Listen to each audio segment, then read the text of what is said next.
Hi, everyone. Teresa Aker here from Success Diaries with Teresa Aker. Thank you so much for joining me today. I have Kimberly Russell back, and I'm so thrilled you're here today, Kimberly. How you doing? I'm great. Thanks for having me, Teresa. Oh, my pleasure. Now, today, everyone, I've been doing a relationship series, and we talked to some experts on dating over 50 and what we should do. But now we're going to get a perspective on a very successful young lady who has her own podcast, LegalEase, and we're going to talk to Kimberly about her relationships and where she's going. Kimberly, let's start in the beginning. All right. Like you mentioned, Teresa, I am in my early 30s. I'm 33 years old, and I have been very aware of my dating situation for the past 5 years. I've been intentional about who I'm looking for, and that's because I've focused. I'm in my early 30s. I'm a professional. I'm an attorney. I have my own law firm. I have a legal news podcast where we break things down for people who aren't lawyers and so that we know what's going on. We make law accessible to everybody. All that to say, I'm a very ambitious woman. To quote Sabrina Carpenter, I'm a busy woman. And so that has been something that I've been building for myself for the past 5 years. Before I opened my own businesses, I was litigating in New York City. I was on some pretty big cases and litigating in federal court, in state court, and then before that I was running policy at a state level in Mississippi. So all of that to say, I haven't had a huge amount of time to date, but I have been dating with the intention of finding somebody who could be a partner that could keep up with me. And the reason for that is because the guys that I dated before the last 5 years, they weren't as ambitious as I was. I was more of the breadwinner. I was the one who had the big dreams, and they were perfectly okay with coming along with me in all of that, as long as it didn't disrupt their life too terribly much. And then when things would get hard with one of those relationships, I decided to go to law school, and he made no effort to come to law school with me. And it's not a surprise where you wake up one day and you say, I'm going to go to law school. I'm moving tomorrow. Bye. There's a whole year of studying for the Yeah, LSAT beforehand. You're yeah, I writing kind of know. you're writing your application. So it wasn't a surprise. And so that relationship and another serious relationship that I have, they ended because we wanted different things in life, and it really made me and we needed different things in life, and it made me realize that it wasn't fair to me and not fair to them to date somebody that wasn't going to be in line with ultimately where I wanted to go. And so out of being a news producer in Tulsa, Oklahoma, going to law school and then graduating law school and doing all of these really cool things, I moved from Mississippi to New York City, where the dating is significantly different, right? You're dating men they are career driven, they are ambitious. And so it was a whole different perspective. And after having both sides of all of this, I've started to realize what I'm really looking for in a partner, and I'm very uncompromising in that. Kimberly, thank you for sharing that. So I'm going to kind of circle back on you. So we were talking about, yes, you came from a different area and now you move and you're becoming successful. When I relate it back to when I was young, our timing was different. So you're much younger than I am. And when I was young, the pressure of getting married and having children was unbelievable. If it was almost if you weren't, there was something wrong. All my peers were getting married and all of that. And I actually myself jumped on the bandwagon. I got married and it didn't work out. And I really felt it was because, and my husband was great. It wasn't that. It's just that my first time around with that relationship, we grew differently. And I think that's so normal. I had goals, he had goals, and we grew apart. So if that makes sense, and it's unfortunate those things happen. You're doing the right thing. And when I say that, you're successful, you're beautiful, you're young in your 30s, you've taken that time, that critical time where perhaps, and I'm just assuming, some of your peers got married and had children and families of their own. You were probably thinking, it's not really my plan right now. And as you said, you dated people that didn't have the same direction. So I commend you for being more self aware and saying, this is what I want out of life. I'm not compromising. And it's not a bad thing. It's saying, I'm going to have my life and my career. I'm looking for someone with their life and their career. And then we can come together with a partnership that's going to make sense in the future. Is that fair? Yeah, absolutely. And so I grew up in Mississippi and in the deep South in America, people get married extremely young. So most of the people that I went to high school with are all married and have kids. I'm Okay. definitely an outlier. And everybody in my hometown continues to ask my mom, is she married yet? Is she going to have Oh, kids? Because that's in their mind the only metric for success is if I'm building my own family. Now, I would also argue and say that I have a family. It's just friends, right? I've built okay. friends and communities all over the country of people that uplift me. And I might have, in the past, I might have had situations where I felt lonely and sorry for myself because I didn't have somebody to come home to at the end of the day when I had a hard day. But I still had friends throughout these my entire single life who have loved me unconditionally and been there for me and encouraged me. And that's the family and community that I've really been building. And in the same time period of being single and dating around and dating guys who are a little more ambitious, which we can talk about the challenges that they present too, it's been an opportunity to really figure out, okay, what is going to work for my life and what is it that I want, because I have such limited time and energy, and I know how much time and energy it takes when you are with somebody that isn't right for you. And so if you are, for me, running businesses and practicing law and doing all of these things, I don't have a lot of time. I don't have a lot of energy. And so I need to make sure that the people that I'm around are feeding back into me like I'm feeding into them. And it's not something where we're draining one another, or we're not like half of a person and coming together to make a Right. whole person. We're both whole people coming together to make a relationship. And that's my priority. Now, what I've learned in shifting from the dating scene in Mississippi, where it's one way, right? And you view everything in this one specific way, to dating on the East Coast in New York City and in DC, where you're dating people who are also ambitious, right? They have big dreams, they have big goals. Is that there's different challenges, right? So oftentimes those guys are so focused on their career, especially if we're in the same age Right. and still establishing ourselves and still very much climbing the ladder.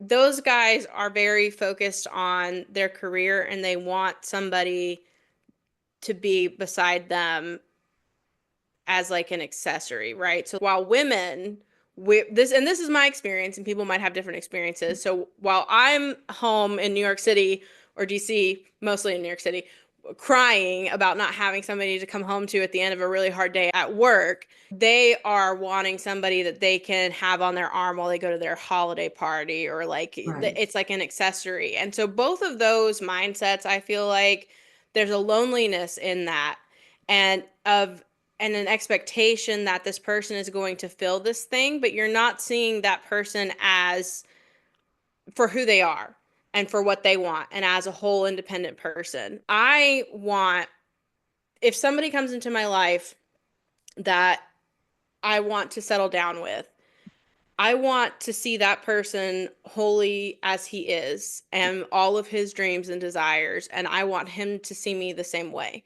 And Yeah. I want that respect and mutual support to be there. And not this, I'm gonna date this high powered attorney because she's a high powered attorney and that'll look really good when I'm at like my corporate event. So I think that's been really the mindset for me, shifting from, oh, I don't have anybody to go home and cry to at the end of the day, that loneliness, to I really would like somebody to strategize with on my life and strategize with what I want to do long term and start building a future with, and start thinking about what do I want to do in my business and what do they want to do and how can we help each other. My parents' marriage was very much that way. Oh, They okay. met at work and there's a lot of respect between the two of them for what the other did. And that made a huge difference in their marriage. And I saw that modeled for myself. And I don't really want to settle for anything less because they thought the world of each other. And I want to make sure that if I ever settle down, I want to make sure that it's with somebody who thinks the world of me and that I think the world of them.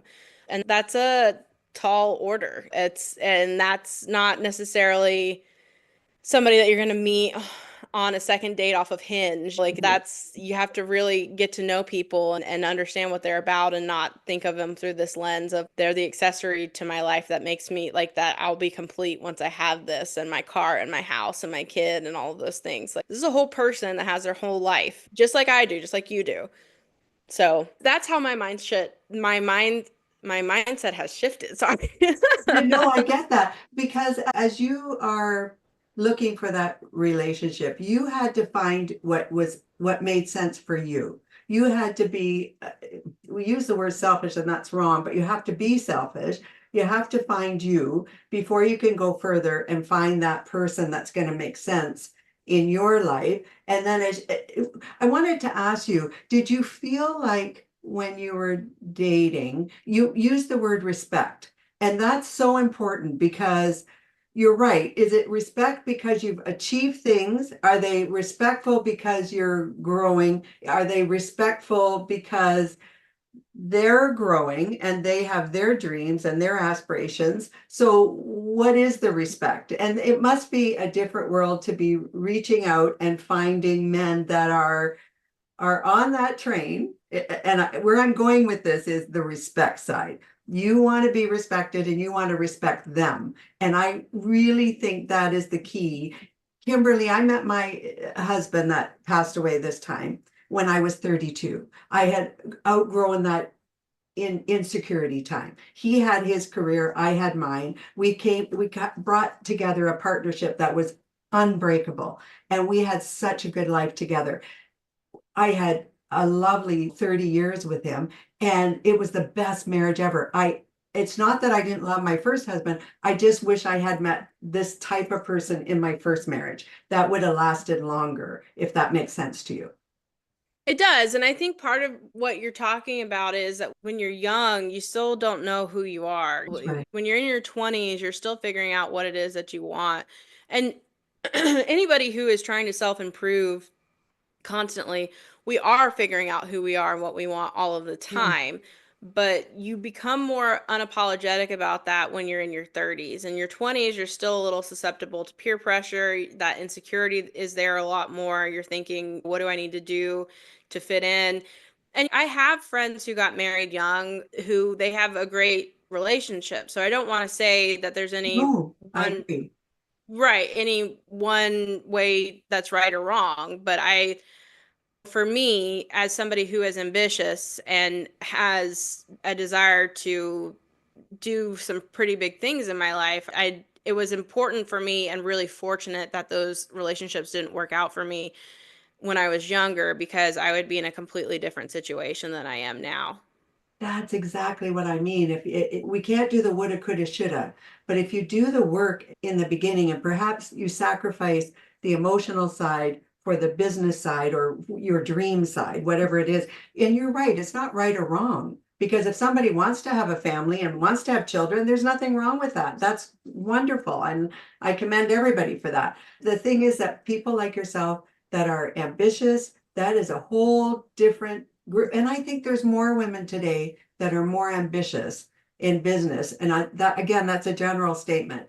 But I think there is more today than even when I was growing and I was going through my maturing time. So you have the benefit of saying, okay, I moved to another area where being ambitious is accepted and being ambitious, number one, is okay. And I think that's part of your journey. And now when you date people, they're also in that same field and they're not feeling threatened by you, Kimberly. And I think there's data to support what you're saying exactly because women are outpacing men in education Mhm. by leaps and bounds, right? So you have women who, at this point in time, this has been the most advantageous time for us to be ambitious and to seek opportunities outside of the home. And that is neat, but it's also a different take on the relationship, right? Because I think the mindset used to be you can have it all, right? You can be a mom and be the CEO of a company and make it to all the soccer games and make all of the cupcakes for the bake sale and close the deal and all of these things, Yeah. right? And the reality is that was never the expectation for men, because the expectation for men was you have a wife at home to do all of the mothering stuff. And it hasn't in the past shaken out to be that same equal weight of emotional labor or labor within the household. So you have women who are being more protective now, like myself, being more protective of our energy and our time, so that so that who we end up with really respects what it is that we're doing and doesn't say, oh, I did the dishes for you. Those were also your dishes. Isn't there a guilt factor too? We used to have this tremendous guilt if we didn't have the house clean and the kids done and all of this. Yes. And we couldn't have a job as well because, or if we did have a job and you relaxed in any of those areas, you felt guilty at work, guilty at home. Right. There was this guilt, complex. And today, you young ladies, if I will, don't have that pressure on yourselves the same as we did. And that's good. That's a good thing. The men are coming together and saying, no, that your cup is full and I'm going to help you here too. And if you do it together, you have a much better relationship at home too. Yeah, I think women are rejecting that expectation of I have to do everything and be Mm. everything to everyone. I think that women are being more protective of their time and their identity now. I know that I certainly am. And I know that there's a lot of content on the internet that talks about how there's just this growing divide between the genders of Yeah. what we want and what we understand. But I also feel like out of the women who have been, like, just as there have been women who are improving themselves and striving for this particular thing, there are also men who are doing the work to step up and make sure that the emotional labor is as equal as possible, right? There are a lot of content creators who are men who are talking about, I forget the name of it, but it's basically, I'm not a babysitter, I'm a dad. It's not like daddy daycare. Like, I actually am a dad. I'm doing this not as a favor to my wife. I'm taking and changing the baby not as a favor to her, but because I'm a dad and that's my responsibility to do that. Very good. So I think that I know that there's a lot of frustration between an inability of the sexes to talk to one another in specific areas, but I do think that there are people who are doing that type of work. And I think the hope is, right, that people who are working in a similar direction actually end up with one another eventually. Yeah, Oh, the goal, right? yeah, that's the goal. That's the goal. So hopefully, whoever that is makes his way towards me and we'll have our happily ever after. But I think there's also this knowledge among an honesty among my generation that says there's no happily ever after. There's constant work. You end up Mm. with your person who is your person, and it's wonderful and it's a great relationship. And it can be as wonderful as your marriage or as my parents' marriage was, but there were still hard times. It still takes somebody who is going to be vulnerable and mature enough to talk through those things to be able to make the marriage work and to make the partnership work. And for me, having that priority of a true partnership, of a true teammate, of somebody that wants to do things with me is like utmost important for me. That's terrific, Kimberly. And I know, first of all, you're going to be on your plan, and I know we're going to be talking to you in the future with your man. I know that's going to happen for you. But what I was thinking too is, and you mentioned about the men today, I think you're 100%. They respect this family situation, the family dynamic, the workloads that people have on them, and they're absolutely stepping up for the day. And I want to mention that and give kudos to all of those men that are doing that, because it's not about masculinity anymore. It's about a relationship. It's about responsibility. And I really believe a man who has earned their skills, have gone further in their life, have achieved the goals that they're looking for, and are on a mission to do that. They're confident men, and they're able to be with the Kimberlys of the world, the confident businesswomen, and say, you know what, we can do this together, and our family will grow. And now you're raising children with much stronger sense of success and pride and respect for the family unit than has ever been. Would that make sense? It does. It does make sense. And I think that there's a lot of shift on what is defined as masculinity now. And I know that there's a big culture of the manosphere online and men who are there is this content out there that is geared towards men that is dated that does go back to like how do you make your woman submissive to you and cook and clean for you and all that type of stuff. But on the flip side of that, you have a movement of men who are redefining masculinity and what does that look like and how is vulnerability masculine, how is communicating your feelings, how is that masculinity, how is being there for your partner or your Yeah. friends or your family. Those are all positive masculinity traits instead of the whole toxic masculinity thing. So I feel like guys haven't had it easy the past couple of years because women have had it and we've not been quiet about how Yeah. frustrated we are. Yeah. But I think out of the men who are rising to the occasion on that, you are seeing much healthier partnerships as a result. I like that, healthier partnerships. That's the word. That's you said it right there, Kimberly. So as we wrap up this today, I want to ask you, do you think you'd come back and we could do the series where I asked you before if you'd be a regular on my show, and we talked about relationships today, and I'd like to talk about your podcast and your law firm and continue on this process if it's all right with you, Kimberly. Absolutely. I would love to come and talk with you anytime you'll have me, Teresa. I always enjoy it. Absolutely. Our conversations are always unique and fun, and you're very intuitive, and I just love where you're going in life, and I truly appreciate your time. Thank you. Thank you. I appreciate what you're doing too, Teresa. You are such a light to so many people. Thank you, Kimberly. So, to everyone, this is Kimberly Russell of the Kimberly Russell Law Firm, the Russell Law Firm. And I want to also mention your podcast. Just tell us what that is again, Kimberly. Yeah, so my podcast is the LegalEase Pod. It's spelled LegalEase. So ease like easy because we're easing the interpretation of law. It is a podcast that's dedicated to a couple of things. One is legal news. So we take things that are big issues, particularly in America, that are complicated legal topics and then making them digestible so that people can understand the law and then make decisions for themselves off of what they're reading. Sure. The other part of it is creating an outlet of resources for young attorneys and professionals and small firms who are looking for professional development. So anything from how do you utilize media in the law to how do you prepare for asking for a promotion and all of that stuff. So those are all that's all content that we have in the works. So our audience is segmented to everybody and how you access legal education and making the law accessible to everyone, and then also lawyers and how can you improve and all of that. Perfect. I'm going to have all your information here, Kimberly. And so all of that, I'll make sure they're in the show notes. So for everyone, make sure you go over and take a look at Kimberly's podcast, listen to it. She's amazing. She has great information, and just always been a pleasure to talk to you, Kimberly. So for me, this is Teresa Aker from Success Diaries with Teresa Aker. Do subscribe to my channel. I truly appreciate that. I hope you're all having a great day, and I look forward to talking to you all very soon. Bye-bye.